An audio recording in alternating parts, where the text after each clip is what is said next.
I never thought I'd be making this video, but it turns out I have absolutely fallen in love with this machine right here. And more specifically, the workflow. That's right, this 4-track unforgiving workflow without an undo button where it's easy to get clicks and pops and accidentally overdub something has got me making probably the most music I've ever made in my life and doing it consistently. And I'm going to explain why. For me, it boils down to the simplicity of it all. You're not overwhelmed with an infinite number of tracks, an infinite number of effects you can add, and all the options in the world. You're working with what you got, and when you have limitations, at least for me specifically, I tend to get creative with them. And instead of worrying about all the options, I just want to get ideas out, and that's what this thing lets me do. So today I want to walk you through my workflow and show you how I've been having so much fun with the OP1. Now, full disclosure, I have been relying on the Octatrack to help with slicing samples because the workflow is just better and there are much less clicks and pops, but you can do that on the OP1 field too if you're comfortable with dealing with clicks and pops, which you're not going to really hear in your finished beat anyway. With that out of the way, let me walk you through my workflow. It all starts with the tape. I have 87 BPM. That's what I'm making all the beats on this tape at, and in the actual tape looper, I like to set up a nice little 8-bar loop, so we're just going to count out 8 bars. 1, 2, 3, 4, 5, 6, 7, 8. Do the out point there. Looping is turned on, and boom, we have a nice 8-bar loop set up here. Now, first things first, I like to start with some drums. What I do initially is use these 4 audio tracks to record different drum parts. So I'll typically have the kick on 1, snare on 2, hi-hats on 3, and then on 4, I'll add some random percussion or maybe sound effects, things like that. That lets me use this mixer to mix my drums exactly how I would want them to sound, add different panning to my drums, make sure I can add different effects to my snare versus my kick or my hi-hats, things like that. And overall, it gives you a lot more flexibility. And what you can do after you've recorded everything is bounce it down to 1 track, put it on your first track, and you got the perfect drums. To make sure I don't mess up my timing, I like using the finger player, which looks like this, 2 monkeys playing around on the drums, and you can sequence your kicks, your snares, your hi-hats using this thing to make sure that they're playing in time. And then using this encoder, you can set different swing amounts so you get a different feel for the kick, the snares, sometimes the hi-hats I play in by hand so it's more human. And the wonderful thing is these sequencers pick up on velocity so you can make your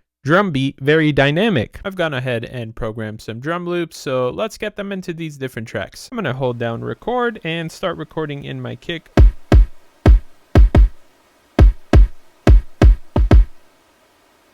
Boom. This is a 2-bar loop. I'm going to slice off the end there. And now I can copy it and paste it down 4 times. And if we do shift and the scissors, it will join the different loops together. And now we have an 8-bar loop of the kick drums. We're going to do something similar for the snare. I went to the second track for this. I'm going to turn down the record in volume because I don't want my snare to be as loud as my kick. I'm going to turn on my reverb effect, and we're going to go ahead and record the snare.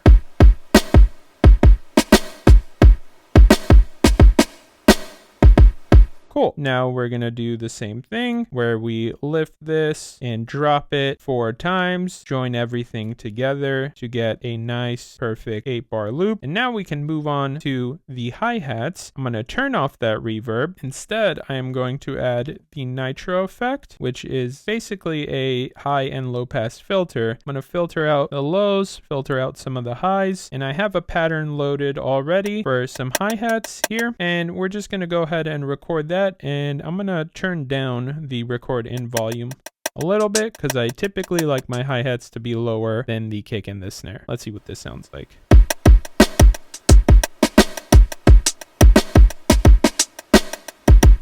All right, do the same thing, drop it 4 times, join it together, and we have some 8-bar loops. Now we can do some more mixing in the mixer section. I like my kick where it's at.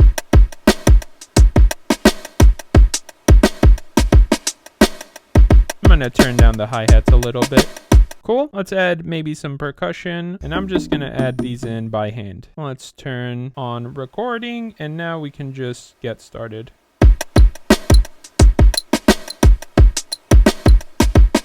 All right, slice that off. We have a nice little 4-bar loop here. We're gonna duplicate that twice, join things up. I'm gonna turn down the volume on those claves. Just the panning. Great, I am happy with these drums. Now I want to take them and put them all on the first track. So if we press shift and lift, going to take a second, but it's going to lift all of those tracks together. And now if we press shift and drop, it's going to combine all of those tracks and put them on the first track using the mixer settings we had previously set up. Boom, our drums are done. It's time to get some melodic stuff going. For my melodic stuff, I rely on sampling into the octatrack, not because the OP1 field can't do sampling, it can, and you can slice samples on here. It just has some clicks and pops, which personally annoy me, and the octatrack does a much better job at slicing the samples. So I like recording in here and then playing it back onto the second track on the OP1 field. I went ahead and recorded these chords into the octatrack. Now I'm going to slice them up and then play them back into the OP1 field on top of the drum loop that we already have going.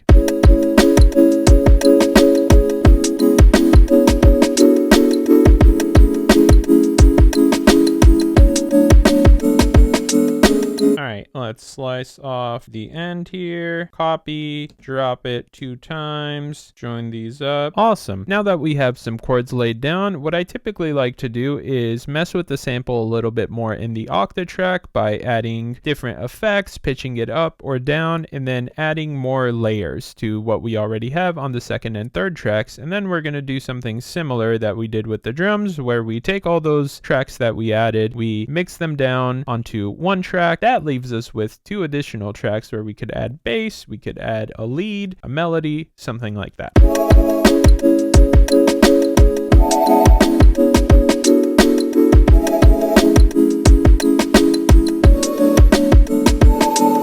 Boom. Slice off the end there, lift it, drop it 2 times, and we have another layer here that's an octave up.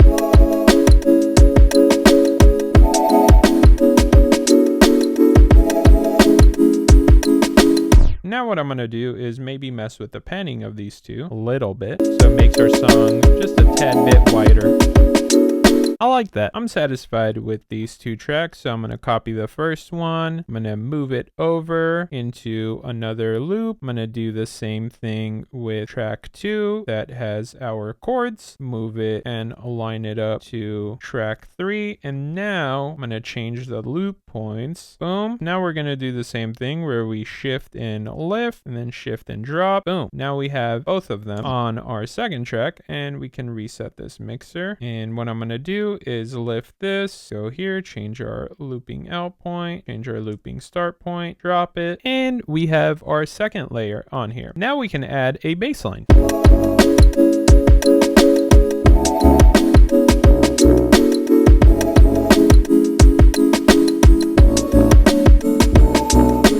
Boom, slice it, copy, paste it twice, join it up. We got a bass line.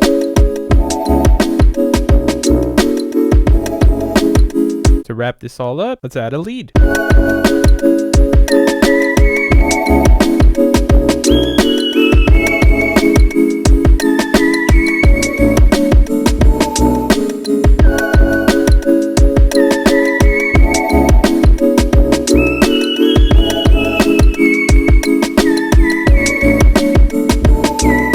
Boom. Now, the last thing left to do is go into our little mixer and turn on the insert master effect, which I love using the bit reduction and sample reduction effect called terminal to make everything sound all nice and warm and lo-fi. And this is our whole beat. We can use the little mutes, the solos, all of that to kind of like perform our beat. So we could start off with something like this.